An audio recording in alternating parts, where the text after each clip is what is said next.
On Monday, the New York State Climate Action Council finalized its plan in support of the Climate Act, which was signed into law in 2019. Many believe the new climate plan adopted by the New York Climate Council Monday is a step in the right direction, but questions remain about the timeline and the resources needed toward the statewide goals.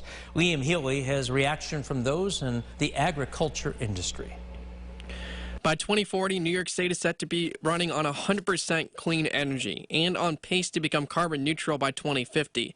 The path to these goals have now been laid out in the new Climate Action Council scoping plan, but the plan hasn't answered everything, according to Steve Ammerman of the New York Farm Bureau. The technology doesn't exist for large combines, electric harvesters, equipment that's used for hours on end for long periods of time during planting and harvesting. One of the major goals for reducing emissions in the ag industry is to move away from diesel-powered equipment.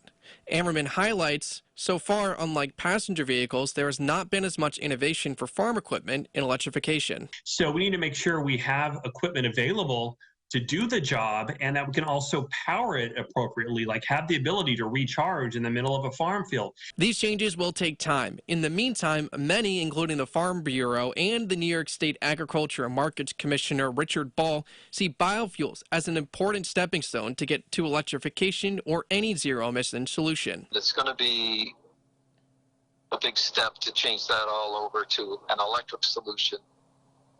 And I think the biofuels will play a big part of that.